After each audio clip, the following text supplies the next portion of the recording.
नमस्कार दोस्तों, स्वागत है आपका हमारे YouTube चैनल और Facebook पेज फार्मिंग एक्सपर्ट पर। किसान साथियों, खेती में जी तोड़ मेहनत करने के बाद भी यदि आपको बढ़िया उत्पादन नहीं मिल पा रहा, यदि खेती से आप बढ़िया रुपए नहीं कमा पा रहे हो, तो दोस्तों आज का ये वीडियो आप ही के लिए है। जो भी किसान साथी इस वीडियो को पूरा देखेगा और वीडियो में बताए गए काम यदि अपने खेत में करेगा, तो दोस्तों हम विश्वास दिलाते हैं कि अब की बार आपका उत्पादन ऑल टाइम हाई होने वाला है। ये बात आप नोट कर लेना, और जब आप अपनी फसल की कटाई करोगे तब आपको अपनी फसल का उत्पादन पहले से बेहतर मिलेगा। चलिए किसान साथियों, वीडियो को शुरू करते हैं। लेकिन उससे पहले यदि आप हमारे चैनल पर नए हैं तो हमारे YouTube चैनल और Facebook पेज फार्मिंग एक्सपर्ट को लाइक और सब्सक्राइब जरूर करें। हमारे चैनल पर आपको रोज़ाना ताज़ा मंडी भाव, मौसम पूर्वानुमान और खेतीबाड़ी से जुड़ी सारी जानकारी दी जाती है। हमारे Facebook पेज का लिंक आपको वीडियो के डिस्क्रिप्शन में मिल जाएगा। चलिए वीडियो को शुरू करते हैं। किसान साथियों, आज की वीडियो में हम आपको बताएंगे कि हम अपने खेतों को कैसे रिचार्ज करें और मानसून आने से पहले कैसे अपने खेत की उर्वरा शक्ति को बढ़ाएं, जिससे कि आगे जब हमारी फसल पककर तैयार हो तो उसका उत्पादन ज़बरदस्त और बम्पर निकले, और इसके साथ ही हमारी आने वाली फसल में हमारा खर्च बिल्कुल कम हो। उसमें हम न तो ज़्यादा पेस्टिसाइड का उपयोग करना पड़े और न ही ज़्यादा फर्टिलाइज़र हमें अपने खेतों के अंदर डालना पड़े। दोस्तों, मानसून आने से पहले हमें सबसे पहले जो काम अपने खेत में करना है वो ये है कि हमें अपने खेत की अच्छी गहरी जुताई करनी है।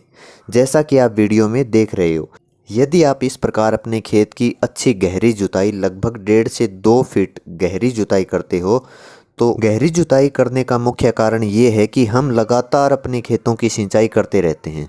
बहुत सी ज़मीन इस टाइप की होती है किसान साथियों कि उसमें जो नमी होती है वो बहुत लंबे समय तक बनी रहती है। एक बार सिंचाई करने पर भी हम उस ज़मीन में 15 से 20 दिनों तक लगातार नमी बनी रहती है।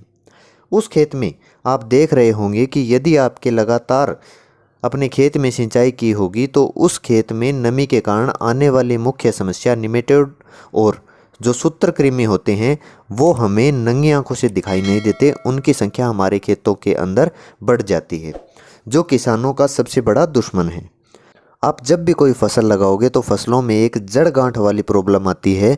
दोस्तों, ये जड़ गांठ वाली प्रॉब्लम इसी कारण से आती है।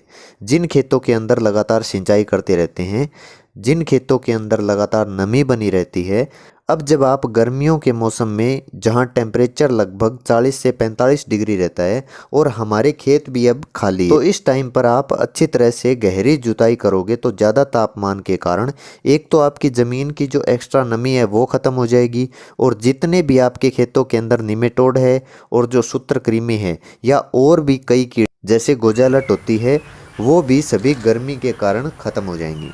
बहुत से किसानों को समस्या होती है गोजालट की। किसान भाइयों, गोजालट की अगर बात करें तो जिन खेतों के अंदर मूंगफली लगाई जाती है या मूंगफली बीजी जाती है, उन खेतों के अंदर किसानों को जो सबसे बड़ी समस्या होती है, जो किसानों को सबसे ज़्यादा नुकसान पहुंचाती है, वो गोजालट पहुंचाती है। किसानों की फसल एक बार अच्छी तरह से जर्मिनेट तो हो जाती है, लेकिन बाद में फसलों की जड़ों को गोजालट खा जाते हैं, जिससे किसानों को भारी नुकसान का सामना करना पड़ता है। तो अगर आप इस तरह से अपने खेत की गहरी जुताई करते हो तो आपकी एक नहीं कई तरह की बीमारियां खत्म हो जाएगी एक साथ ही।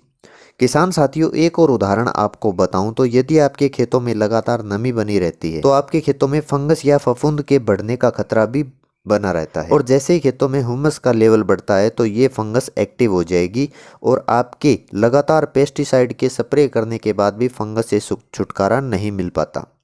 तो दोस्तों, यदि आप अपनी फसल में गहरी जुताई करते हैं तो आपके खेतों में एक तो निमेटोड की समस्या खत्म हो जाएगी। इसके अलावा जितने भी सूत्रकृमि है या गोजालट है या फंगस की जितनी भी समस्या है, इन सभी समस्याओं से आपको छुटकारा मिल जाएगा, वो भी बगैर किसी अनावश्यक खर्च और बगैर पेस्टिसाइड से। दोस्तों, गहरी जुताई का दूसरा मुख्य कारण ये भी है कि आपके खेतों में जो अनवांटेड खरपतवार होते हैं, जैसे कि मोथा घास है या फिर और भी बहुत से ऐसे खरपतवारों के बीज जो ख़त्म नहीं हो पाते, अगर आपके खेतों के अंदर उस तरह के खरपतवार की भी समस्या है और यदि आप इस तरह से उस खेत की जुताई करते हो तो इसको लगभग 8 से 10 दिन तक फुल गर्मी के अंदर खाली पड़ा रहने देते हो, तो इसके नीचे तक जितने भी बीज है वो सभी खत्म हो जाएंगे, सूख जाएंगे और निष्क्रिय हो जाएंगी। और आप बगैर किसी रासायनिक स्प्रे के अपने खेत से खरपतवारों का निस्तारण कर पाएंगे। इसके बाद दोस्तों, जब हमने अपने खेत की अच्छे से जुताई कर रखी होगी और जब मानसून की बरसात होगी तो चाहे जितनी भी बरसात हो जाए, हमारी ज़मीन सारा का सारा पानी अपने अंदर सोख लेगी और ज़मीन की वाटर होल्डिंग कैपेसिटी बहुत ज़्यादा बढ़ जाएगी। विशेषकर जिन खेतों के अंदर कलराठी मिट्टी हो या चिकनी मिट्टी है जो पानी को बहुत कम सोखती है, जिन खेतों के अंदर वाटर होल्डिंग कैपेसिटी बहुत कम है, उन खेतों के अंदर तो विशेषकर आप गहरी जुताई अवश्य करें। दोस्तों, मानसून आने से पहले अच्छी तरह से जुताई करके और 8 से 10 दिनों तक पड़ा रहने दें और उसके बाद हम अपने खेतों के अंदर सिंचाई करेंगे। सिंचाई करने के बाद अब हम इस खेत में हरी खाद लगाएंगे। दोस्तों, हरी खाद में हम इसमें ढेंचा डाल सकते हैं या गुआर डाल सकते हैं, सन डाल सकते हैं, उड़द, मूंग या मोठ भी डाल सकते हैं। हम आप लोगों को रिकमेंड करेंगे कि आप अपने खेतों के अंदर हरी खाद के रूप में या तो गुआर का उपयोग करें या ढेंचा का उपयोग करें। अगर आप गुआर या ढेंचा या फिर जिस एरिया में मूंग, मोठ या सन डाले जाते हैं तो आप वो भी डाल सकते हैं। अगर आप इस टाइम पर अपने खेतों में वो फसल डाल देंगे और वो फसल जब आपकी 1 महीने की हो जाए या 40 दिन की हो जाए या 50 दिन की हो जाए, वो आप पर डिपेंड करता है कि आप अगली फसल कितने दिनों में लगाना चाहते हैं। उस फसल को आप अच्छे से जोत दीजिए या उस पर रोटावेटर चला दीजिए, उसको बिल्कुल मिट्टी के अंदर मिला दीजिए और मिलाने के बाद जब आप पूरे खेत में पानी छोड़ दीजिए। पूरे खेत में पानी भरने के बाद आप 20 किलो यूरिया पर एकड़ के हिसाब से पूरे खेत में छिड़क दीजिए। 20 किलो यूरिया पर एकड़ डालने के बाद आपकी जितनी भी हरी खाद थी वो डीकम्पोज हो जाएगी और मिट्टी में अच्छी तरह से मिलने के बाद आपके खेत की उर्वरा शक्ति 1 नहीं, 2 नहीं, 4 नहीं, पूरे 10 गुना तक बढ़ जाएगी। आपको डीएपी की आवश्यकता पड़ेगी ही नहीं और न ही आपको यूरिया की आवश्यकता पड़ेगी। इसके अलावा किसान भाइयों, यदि आपके खेत इस समय खाली है तो आप इसमें देसी खाद भी डाल सकते हैं। चाहे आप 2 ट्राली पर एकड़ डालें, 4 ट्राली पर एकड़ डालें, वो आप पर डिपेंड करता है। इसके अलावा अपने खेतों की जो चारों साइड की मेड़ है उसको अच्छे से ऊंचा कर दीजिए, उस पर अच्छे से मिट्टी चढ़ा दीजिए ताकि जब भी अब बरसात हो तो बरसात का पानी आपके खेत से बाहर न जाए। अगर आपके खेत का पानी आपके खेत में ही रहा तो आप समझ लीजिए कि आपका खेत पूरी तरह से तैयार हो रहा है।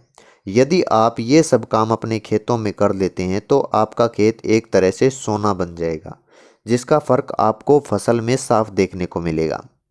इसका फ़ायदा यह भी होगा कि जो फर्टिलाइज़र और डीएपी या यूरिया आप अपने खेतों में 1 बैग पर एकड़ डालते हो, वो आपको सिर्फ 10 किलोग्राम पर एकड़ डालने की आवश्यकता पड़ेगी। इसके अलावा किसान भाइयों, आप अपने खेत में लेजर लैंड लेवलर लगवा दीजिए ताकि जब आप कोई भी फसल लगाओ और सिंचाई करो तो प्रत्येक पौधे को समान मात्रा में पानी मिले। किसान साथियों, ये सब काम आप एक बार अपने खेत में ज़रूर करके देखिएगा, आपकी ज़मीन सोने का उत्पादन करेगी। चलिए किसान साथियों, आज की वीडियो में इतना ही। हमारे द्वारा दी गई जानकारी आपको कैसे लगी कमेंट करके ज़रूर बताएं। वीडियो पसंद आए तो वीडियो को लाइक करें और चैनल को सब्सक्राइब करें और बेल आइकन को दबा लें। मिलते हैं अगली वीडियो में एक और नई जानकारी के साथ। तब तक के लिए राम राम, जय जवान, जय किसान।